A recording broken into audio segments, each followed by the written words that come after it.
वकार साहब, छिपाने की जरूरत ही नहीं पड़ेगी। और विष्णु जैन अगर गलत आरोप बता रहे हैं तो वो खुद भी एक्सपोज हो जाएंगे, लेकिन उसके पहले तो आपको हटाना पड़ेगा ना वो मलबा, आपको दिखाना पड़ेगा ना कि क्या है वहां पर चीजें। तो किस चीज को छिपाने की कोशिश की जा रही है? आखिर इतना ज्यादा छिपा के फोटो नहीं आए, कमीशन रिपोर्ट नहीं आए, ये नहीं हो वो नहीं हो, कोई जानकारी सामने नहीं आए, इतना ज्यादा छिपाने की जरूरत इसे देश के साथ क्यों है आखिर वकार साहब? नहीं, कोई छिपाने की कोशिश नहीं की जा रही है। और विष्णु जैन साहब की इस बात से मैं मुत्तफिक हूं कि अगर वो फव्वारा है तो चलेगा, लेकिन मसला ये है कि अब आप अपनी ही रिपोर्ट बना के आप ही लोग घेर कर आप ही सब शुरू कर दें। आप मौका तो दीजिए, आप निष्पक्ष लोग बुलाइए, निष्पक्ष लोग से कहिए कि ये क्या है, चेक करिए इसको, फव्वारा है नहीं फव्वारा है, चलेगा नहीं चलेगा। चित्रा जी होना चाहिए, अगर फव्वारा है तो चलेगा। इन्होंने रेस की थी, कोर्ट ने उनकी बात को खारिज कर दिया, इन्होंने कमीशन की प्रोसीडिंग में पार्टिसिपेट किया है, अब निष्पक्षता का इशू नहीं उठ सकता है। इन्होंने अजय कुमार मिश्रा की निष्पक्षता पर सवाल उठाए थे, कोर्ट ने उसको बरकरार रखा, कोर्ट ने कमीशन की कार्रवाई आगे बढ़ाई, इनके वकीलों ने उसमें पार्टिसिपेट किया। अब आज जब कमीशन की रिपोर्ट खिलाफ आ गई है तो कह रहे हैं निष्पक्ष नहीं है। निष्पक्षता का आरोप आप पहले ही लगा चुके हैं और जो खंडित हो चुका है, ना उसके अगेंस्ट आप हाईकोर्ट गए ना सुप्रीम कोर्ट गए। तो अब जो कमीशन की रिपोर्ट है उसके मेरिट पे आपको बात करनी है, निष्पक्षता पे नहीं। निष्पक्षता का आपका आरोप खारिज हो चुका है असीम वकार साहब। मैं लीगल बात कर रहा हूँ, बाकी आपको समझ में आ गई होगी वकार साहब, जल्दी से अपनी बात खत्म कीजिए आप, ठीक है, बाकी मेहमानों के पास भी जाना है। आप लीगल बात नहीं करते हैं, आप जब दोनों ही पक्ष कमीशन के रिपोर्ट में सर्वे के दौरान शामिल थे तो उस समय निष्पक्षता की बात अब कहां से आ गई कि निष्पक्ष नहीं है रिपोर्ट? अब उसमें शिवलिंग लिखा हुआ है तो रिपोर्ट निष्पक्ष नहीं है, फव्वारा लिखा होता तो रिपोर्ट निष्पक्ष थी। ये आप तय मत कीजिए ना, दोनों पक्ष अगर शामिल थे तो। अभी साबित कहा हुआ है फव्वारा है कि शिवलिंग है? लिखा कैसे आपने? आप उसमें फव्वारा ऑब्लिक शिवलिंग लिख देते, आप शिवलिंग ऑब्लिक फव्वारा लिख देते।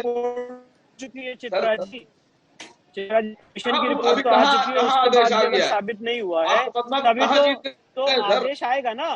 तभी तो मैं कह रहा हूँ असीम भाई कि आप ये बताइए कि ये जो रिपोर्ट आई है कैसे गलत? आपके वकील ने उसमें पार्टिसिपेट किया, आपके सारे वकील उसमें थे, सबके सामने कार्रवाई हुई है, सामने हर एक चीज हुई है, हर एक चीज वीडियोग्राफ फोटोग्राफ हुई है।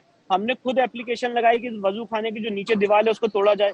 तो आप पार्टिसिपेट करो ना, बोलो कि हम ये दीवार हटाएंगे और दिखाएंगे कि ये फव्वारा है, ये ऐसे ऐसे यहाँ पे पंखा चलता था, हमें कोई दिक्कत नहीं है। पर यहाँ पे आप कुछ और बोल रहे हो, मुझे लगता है आप में कोऑर्डिनेशन नहीं है। जो आपके वकील हैं वो कोर्ट में कुछ और बोल रहे हैं, वो तो कह रहे हैं कि केस ही नहीं चल सकता, पहले मेंटेनेबिलिटी पे सुना जाए। आप पहले इस बात को एकदम डिसाइड कर लो। अब थोड़ा आगे बढ़ते हुए प्रेम शुक्ला जी सीधे आपके पास आते हुए, बिल्कुल कम से कम ये बातें सामने आनी चाहिए ना। अब सवाल ये भी है कि बीजेपी के लोग भी जिस तरह से उत्साहित हो रहे हैं, देखिए आपकी सरकार है, चाहे वो राज्य में हो चाहे केंद्र में हो, लेकिन भरोसा दूसरे वर्ग को देना पड़ेगा ना कि जो भी जांच होगी वो पूरी तरह से निष्पक्ष होगी, जो भी टीम जाएगी निष्पक्षता के पैमाने पर उसमें कोई भी कमी नहीं होगी।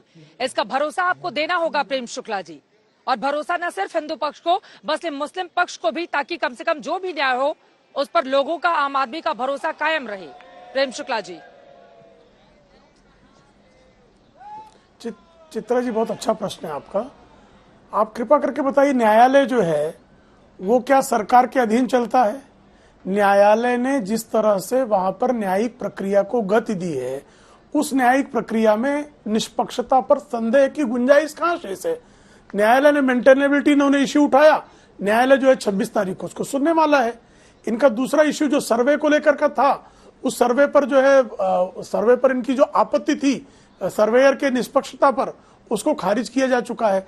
जो सर्वे हुआ है दोनों पक्ष के लोग उसमें रहे हैं, उसकी वीडियोग्राफी हुई है और उस सर्वे पर आपत्ति फाइल करने का इनको अवसर न्यायालय स्वयं दे रहा है। तो ऐसे में पक्षपाती व्यवहार का ना तो सरकार की तरफ से किसी प्रकार की गुंजाइश है और ना ही न्यायालय की तरफ से गुंजाइश है। लेकिन कई बार ऐसा होता है कि जिसको लगता है कि मेरी केस कमजोर है, वो कमजोर केस वाले लोग कई बार जो है वो न्यायालय की निष्पक्षता पर भी प्रश्न चिन्ह करते हैं, इन्वेस्टिगेशन करने वालों की निष्पक्षता पर प्रश्न चिन्ह करते हैं, अभियोजन की निष्पक्षता पर प्रश्न चिन्ह खड़ा करते हैं। प्रश्न यह है कि जब पारदर्शी ढंग से एक न्यायिक प्रक्रिया चल रही है तो उसमें हर किसी को, अब जो मुकदमा जो चलेगा वह तो साक्ष्यों और साक्षीदारों के आधार पर चलेगा।